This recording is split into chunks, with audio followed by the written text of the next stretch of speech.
Bangladesh Goa truck owners असोसिएशनच्या अन्यायकारक धोरणाबाबत आपल्या सावंतवाडी तालुक्यातील 40 चिरेखन मालक आहेत आणि आतापर्यंत गोव्याचे आणि सिंधुदुर्ग जिल्ह्याचे संबंध अत्यंत चांगले राहिलेले आहेत। दोघे जण एकमेकात मिसळून हा व्यवसाय गेली अनेक वर्ष करतात, पण आता कुठेतरी यामध्ये ते निर्माण होत आहे।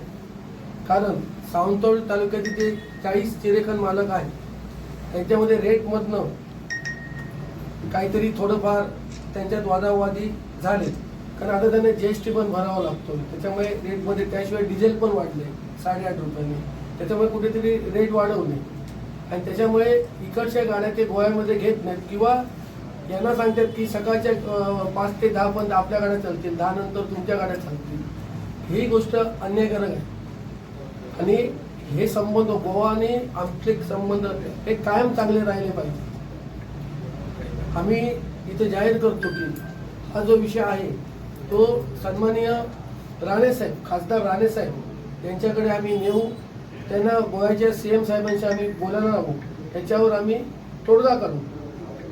आणि मी सगळे आता आम्ही इथं असं ठरवलं की यापुढे जोपर्यंत हा विषय मिटत नाही तोपर्यंत सावंतवाडी तालुक्यातल्या 40 चिरेखनमधनं एकही गाडी गोव्यामध्ये जाणार नाही आणि बाकीच्या ज्या गाड्या जातात, गोव्याच्या गाड्या मालवणला बिलवणला जातात, त्या सुद्धा आम्ही बंद ठेवू।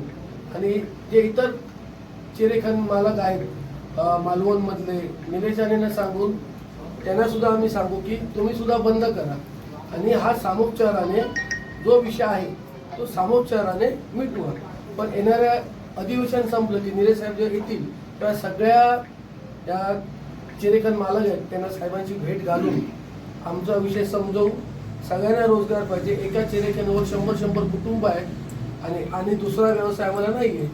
आणि गोव्यात सुद्धा आज चिऱ्यांची मागणी भरपूर आहे, खडीची मागणी आहे, वाळूची मागणी आहे आणि हा गोव्याला सगळा पुरवठा हा सिंधुदुर्गातनं होतो आणि आम्हाला त्यांच्यावर कोणतेही वाईटपणा घ्यायचं नाही।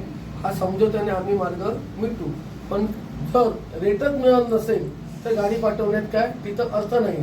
कोण नुकसान सोसून आम्ही गाड्या पाठवणार नाही आहोत। त्याच्यामुळे याची नोंद घ्यावी आणि सन्माननीय खासदार राणेसाहेबांकडून हा विषय सोडवला जाईल।